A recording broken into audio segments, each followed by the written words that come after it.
Well, good evening. Hello again. Hope you're looking forward to hearing from another Sydney FC star from the past. Tonight, a former Sydney FC marquee who spent 4 years with the club, split either side of a spell in the Middle East, having initially joined the club after playing in Europe against some of the world's top stars at the time. Yes, please welcome the former Bristol City, Crystal Palace, and Sydney FC star, Mr. Nick Carle. How are you going, Nick? Hey, Dave. All good, yourself? Yes, very well, mate. Very well. Where are you at the moment? What's happening with you, and how are you? I'm at home with a very crazy last few days. Everyone's got a bit of good news that training can go back in small numbers. So with my current job, SD Raiders, it's trying to organise everything to get back in as soon as possible to get the kids touching the ball again. Great stuff. So you're coaching now, basically down in Southern Districts. I'm the head coach of the first team, but I also TD the whole men's side of the program. So all the way from 6 years old all the way to the first grade squad, which is a massive job, but I really enjoy it. Fantastic. The MPL, I suppose, back where you first started out, because we're here obviously tonight to talk about your career and your time at Sydney, but also about some of the other games that you played and clubs that you played for over your career. Now, you started out in Sydney, of course, at Olympic, back, I believe, in the mid to late 90s. Tell us about that time at Olympic. You played with some phenomenal players, including a guy who you went on to play for Sydney FC with, Mr. Emerton. Yeah, I was very fortunate. Back in the old NSL, I think it was a lot more common and a lot easier for young players to break through. There was a lot more teams, a lot less foreigners, which I know foreigners are amazing for the sport, but it meant that clubs would have to look down at their youth programs. And I was fortunate enough to debut as a 15-year-old, the same day that Brett Emerton debuted for Sydney Olympic as a 17-year-old, and he was just a freak. He was unbelievable back then. He was a machine, and obviously went on to have a great career. But I was blessed. I played with some great players. I had a 5-year stint there, and absolutely loved my time at Sydney Olympic. Yeah, fantastic. That little spell there at Olympic, in fact, won you a trip overseas, your first trip overseas to France, no less. Yeah, it was a tough learning curve. Like any kid, I wanted to play in Europe. I went over, and the first 6 months, everything went amazing. I got there within a few weeks. I got into the first grade squad. Had a very good coach, Alan Perrin, who went on to bigger and better things. Um, but I think it was my 5th game in. My wife, now girlfriend, was flying over, and I did my knee. So I missed the back end of that season, which was a shame because I'd got into the team. I got myself playing, and I felt I was doing quite well. A new coach came in, and the second year was very difficult. One thing I did find in France was that my attributes, which made me stand out in Australia, every single player in France was just as good technically. So it taught me a lot. I decided to come back after that year. The club had got relegated, and I wanted to be a real chance of making the Olympic team. And back then, the coach Frank and Arnie said he would have been better if I came home and played regular first team. So I came home. Unfortunately, I didn't end up making the squad, but I felt it was something I needed at the time. I felt a bit lost. I thought going to Europe I would have went, and it would have went amazing straight away. But it was a real hard learning curve.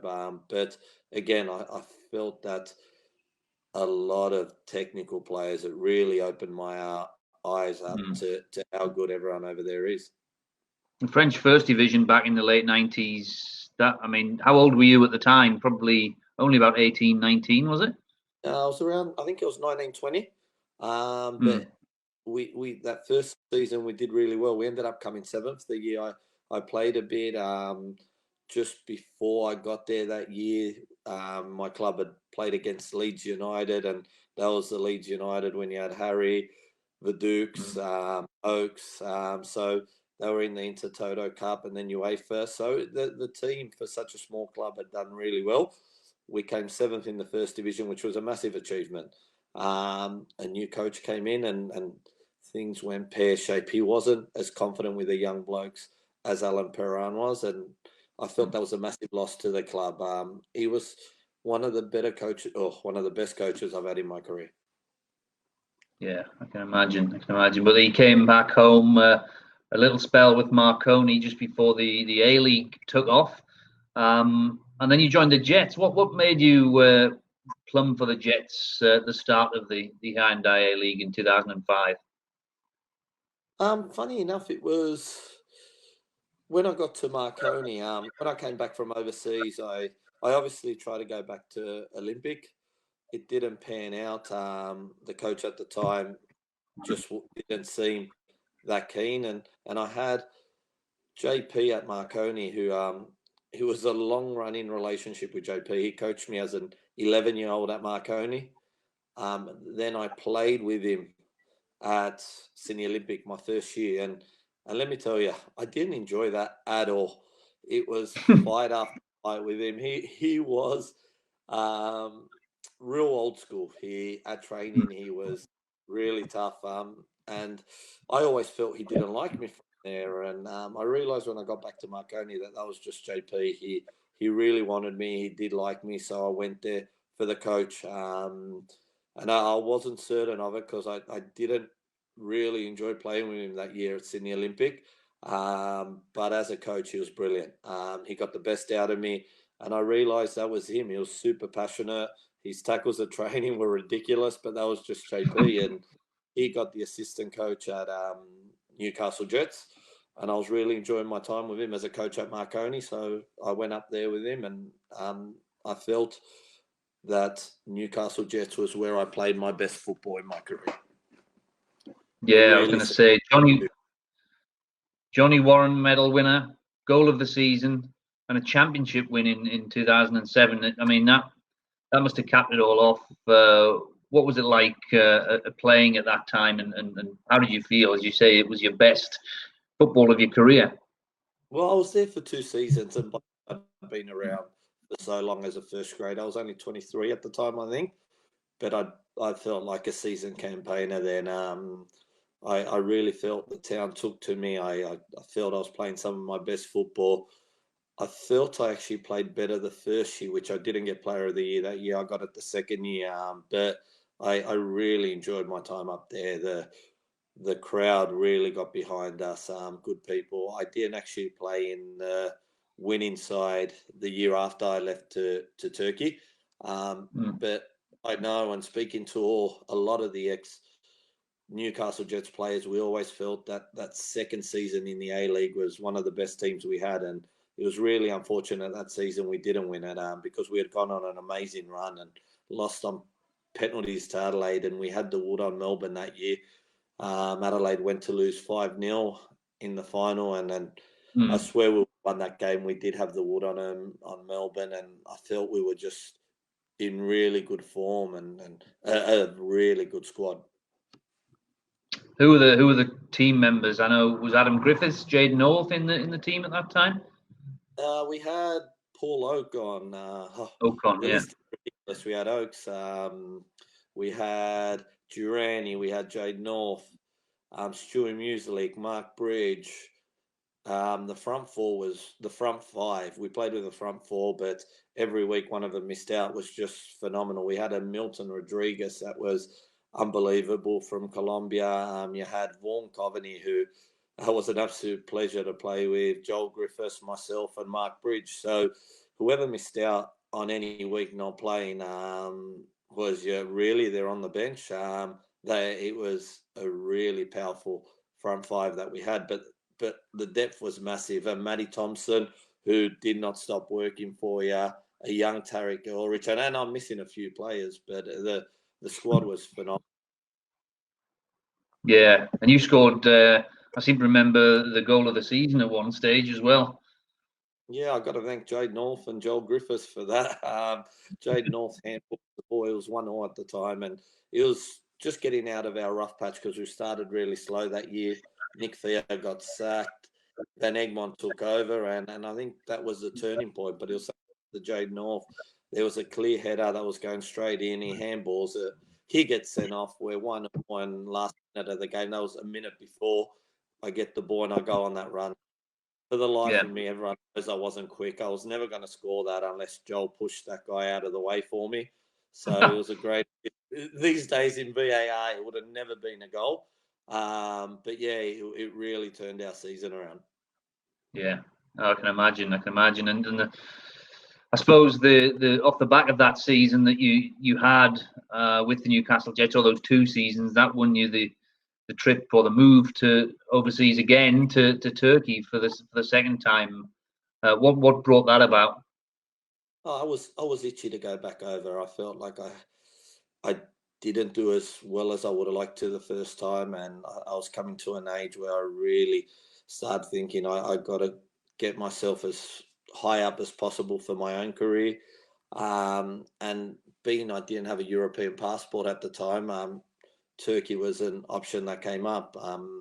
Although I found it very tough in Turkey, very different culture in terms of the way we used to be treated as players. It was the fittest I ever was, but I was never spent time at home. I had my firstborn child, Jordan, who was born in Newcastle, and he was only 9 months at the time. And I never got to see him. My wife was stuck in an apartment. I was always at the training fields. No day off, train twice a day, every day, but you had to stay in campus and sleep. I'd get into training at 8 a.m. and leave at 8, 9 at night, and he was asleep when I got home. And it was really tough mentally.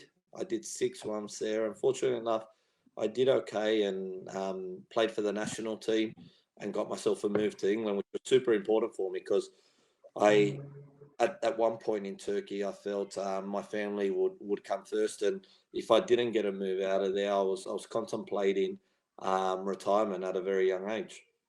Oh, right. And that thankfully didn't happen because, as you say, the move to England came firstly to Bristol City. I think then we've got a shot of you there with John Carew, the former Aston Villa player. But what was Bristol like? And then obviously you moved to Palace after that. Those 2 clubs. How did you feel playing for them? Look, I got the chance to go to the Championship, and Bristol was having a push to get promoted. So yeah, look, it came at great timing, and I absolutely loved my time at Bristol. They're some of the best memories. The playoff final, although we lost in front of 90,000 people, was amazing, and actually a very good football inside. So they had a coach at the time that actually tried to play football, which suited me, which suited my style of football. And I felt I did really well. Unfortunately, we didn't get promoted that year. And I had my 3rd move in a year. I had a good offer from Crystal Palace. Being such a big club, I felt it would be a move to go on, and a massive coach at the time that brought me over. Again, what I didn't realise is the style of football wouldn't suit me. Neill Warnock was there, who till today I say probably the best man manager I had as a football player. So I loved playing for him, although I knew the style of football very quickly when I got there didn't suit me. So my stats went from touching a ball 60 times a game to 12, 13 times a game off second balls, which wasn't my game. So I found it tough, although it was a great place to play, great crowd, and I got to play with some amazing players. Victor Moses, Paul Ifill, Sean Scannell, Jose. So some amazing players I got to play there, but it really didn't suit my football style. In saying that, I absolutely loved Neill Warnock as a person. And as a manager, he was brilliant. Looking at that picture that you've got there, you're alongside Stilian Petrov and James Milner. You must have played at some fabulous venues and against some big teams when you were in England. Yeah, I was fortunate enough that we did. Look, I took away a lot of great memories, and then not only from England, although the football in England is like nowhere else. The passion for it is amazing. The lower leagues, the fans they bring in, and the passion there is amazing. But I, I've I was very fortunate enough to have a lot of fond memories and have a lot of great life experiences in my career. Obviously, the experience in England sounds like it was a really enjoyable one. But what eventually brought you back home to Sydney FC? Um, it got to an age where I wanted to enjoy my football again. Um, I felt that it didn't suit me at Palace. Although I loved Warnock, it didn't suit my style of football. So I was getting to the back end of my career, and I really wanted to enjoy my football again. So that was a massive move. Although England was a great lifestyle, I loved my time at Bristol City and loved my time at Palace, but I wasn't enjoying my football there. So I knew you only played once, and I really wanted to enjoy the football again. And you came back as Marquee to Sydney FC. 2 years to begin with under Vitislav Levicka. What was he like to play under, and how much did you enjoy your football over those 2 years? An absolute gentleman. um, it was always a bug of mine. I came home and I was trying too hard to do well, and that first year was very unfortunate. We had a super coaching staff. I really enjoyed Vitislav. He was an absolute gentleman. I have to say, probably the nicest coach I played under. But unfortunately, the second game, I broke my toe. Was getting injections, not being able to train. I still wanted to play, and didn't matter what. I'd put myself. I'd get injections before games to play. I wasn't. You weren't getting the best of me that year because I wasn't where I needed to be. Although coming back with the marquee tag, I wanted to show I was good and I wanted to do the right thing by the club. So Mm. it wasn't my best year the first year. Although when I did get fit to the back end of the year, I felt a lot better. Where the second year, I felt I played some of my better stuff for Sydney and really enjoyed it. It's an amazing club. I'm still a massive supporter. I have my two clubs in Sydney that I support, and I'm sure you've seen me at games. Although the last year or so I've been a lot busier, I still love coming down to Sydney games, and I get to the Jets games over Christmas. So I'm still a massive Sydney FC supporter, and absolutely love my first 2 years there. I do feel like I didn't I couldn't give my best that first year with the injuries I copped. It was a real stop start season. Mm. But then I think you went on to win a fans player of the year the season after, obviously, with the one where Brett Emerton had come back to the league along with Carrie Kewell. It was a more successful season, and Sydney FC got to the finals in what turned out to be Levicka's third and final year. Yeah, I love that second year. I wish we would have went that one step further that season. And then I was very blessed. We had some great plays. Even that first year, the front three was we were playing in a diamond. I was a 10, and I had Broski and Bridgie in front of me, which was a brilliant combination. And I think the only game the three of us played together was the first game against Melbourne that we drew 3-3 or 3-0 up. But there was lots of hope on that team. Unfortunately, we didn't get to play together as much as I would have liked, but really enjoyed that second year with Sydney. Probably my most enjoyable season, the second year with Sydney. Then I had to move to the UAE. Yeah, that move to UAE was essentially just a loan for one season because you did come back. But also the one thing that it did do, it opened up that number 10 spot, and the club were able to bring in Alessandro Del Piero, who you managed to have a season with when you actually came back the year after. What was it like playing alongside him? Look, for the club, it was amazing. So I I got to thank Scott Barlow. I was getting to the back end of my career, and it was a really good offer. a planned move to go when I signed with Sydney. But Scotty was an absolute gentleman in letting me go. And UAE was amazing. It was an experience and a half. I really enjoyed my time there, and obviously it meant the club would get a absolute legend like Del Piero. So I got back the second year.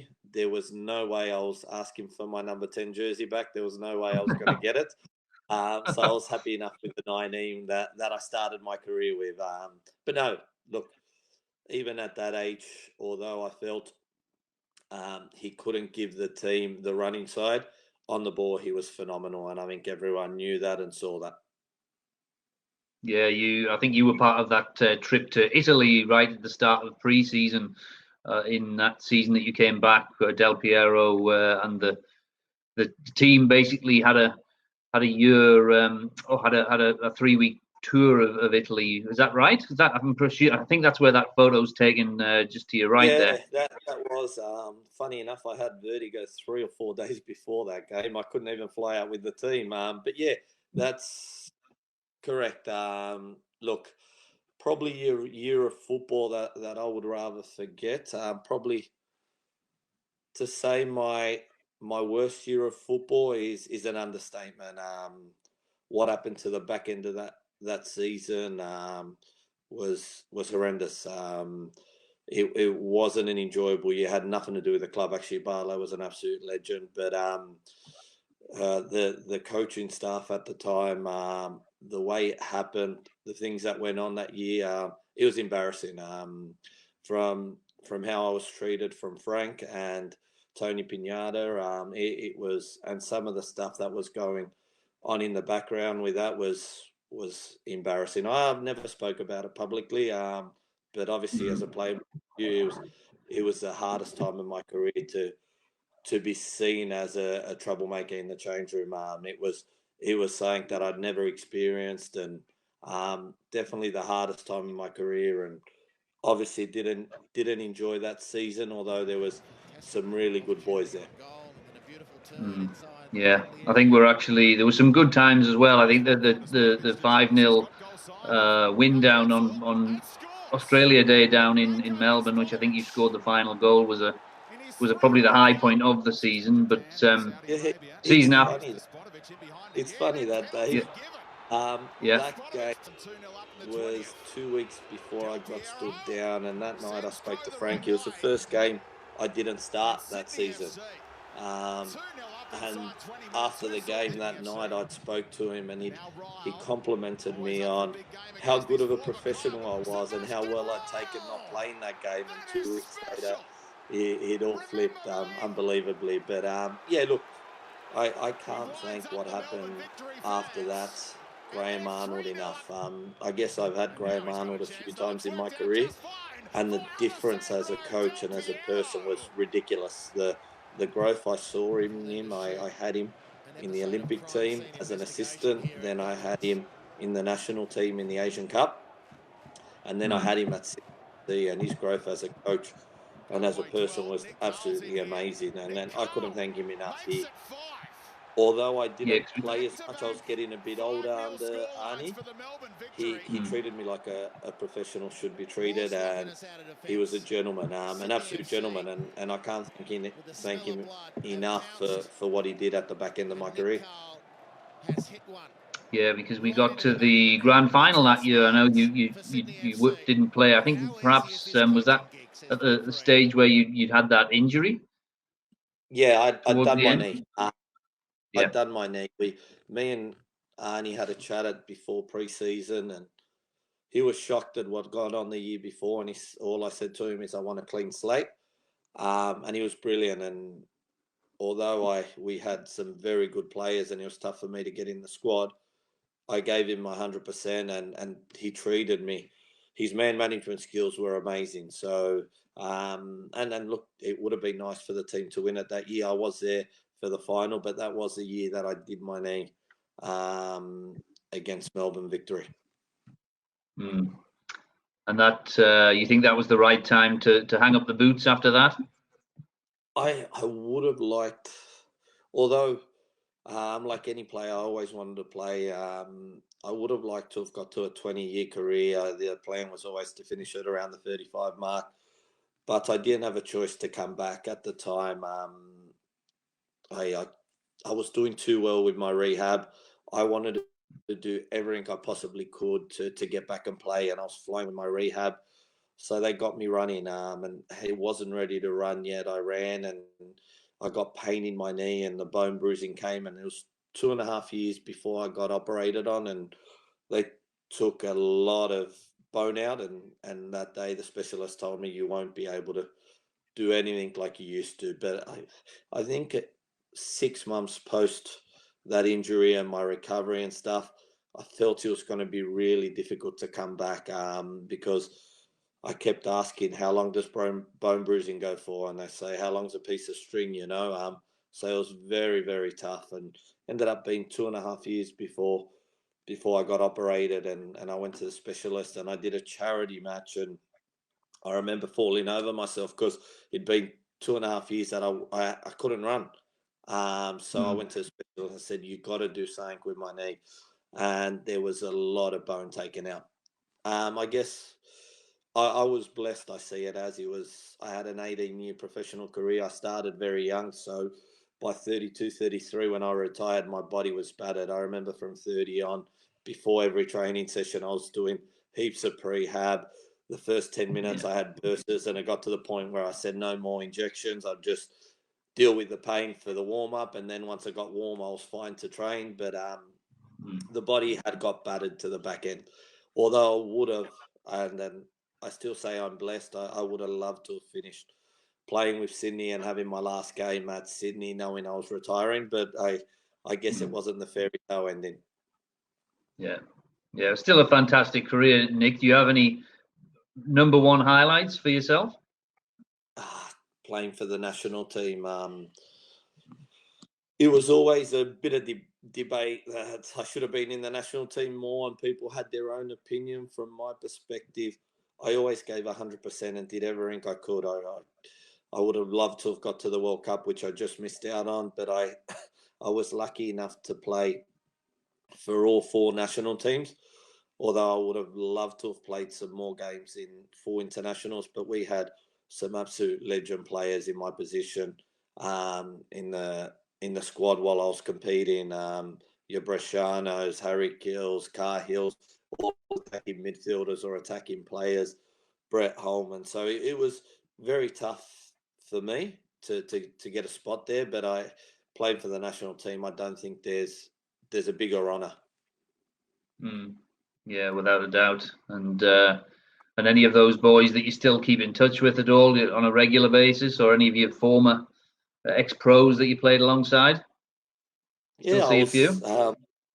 Yeah, I do. I'm still, luckily enough, very close to a few boys. And it was funny enough, it was only a week ago that I made a few phone calls to get some ex-players to help me out with the club and the kids at Southern Districts, for them to have a chat. And within one day, I'd organised 9 of ex-teammates and friends to come on and chat to my squad. So look, it's always nice to talk to the old players, reminisce, and obviously still be involved in the game.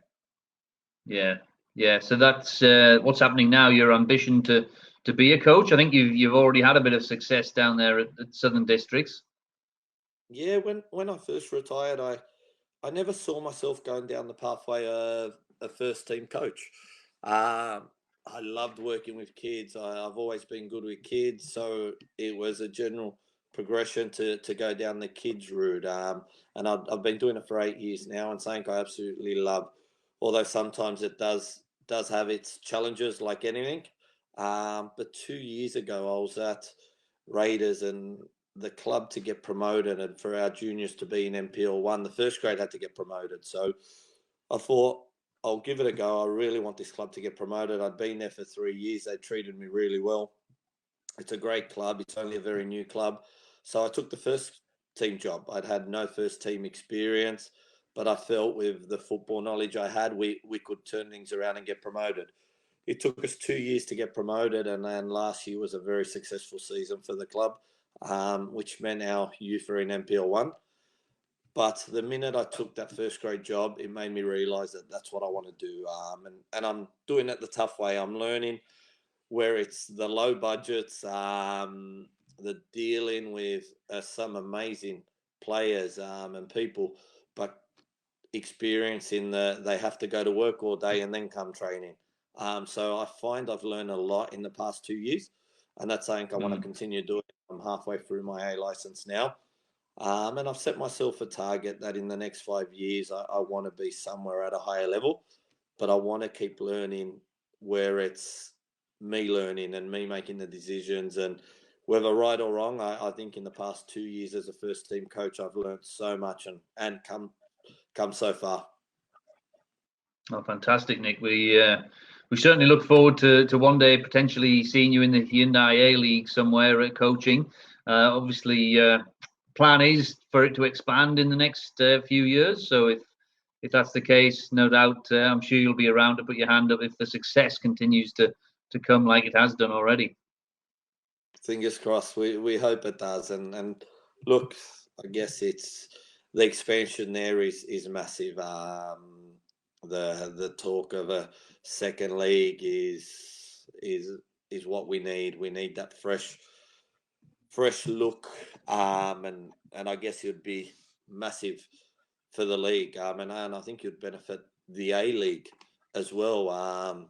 Again, some of the best memories you had in Europe was trying to stay in the league the last few games to not get relegated or to get promoted.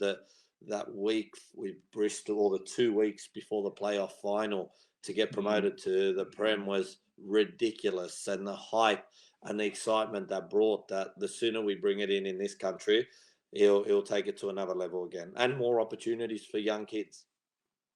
Yeah, hopefully so. What about your young man? Is he still kicking the ball around? He's going to be a player at all? You've got a couple, but the oldest one. I got 4 kids now. They do okay. They do well. They both do well. They have different attributes and different talents. But it's what they want to do and how hard they want to put in. I sort of see it as I was blessed to have a professional career, so they don't need to make it. It's if they really want to, they'll put in the hard work and achieve stuff. But they both can play. Yeah, we're looking forward to seeing them coming up. Thanks, Nick. That was fantastic for the chat tonight, and we'll let you get on with your weekend. But obviously, it'd be great to see you at any of our games once we get restarted and we're allowed to have people into the grounds. It'd be fantastic to see you there and have another reminisce about old times. Dion does always Sorry, mate? Dion does always force me. He does always force me to come to the games. He's a massive Sydney FC supporter. My second one absolutely loves it and wants to get out there at every game. Yeah, fantastic. Well, we'll see them soon as we're allowed back in and everyone can come. I'm sure you'll be down there and cheering on the lads. No worries. Thanks, Dave. Nice to talk to you, mate. You too. Thanks, Nick. No worries.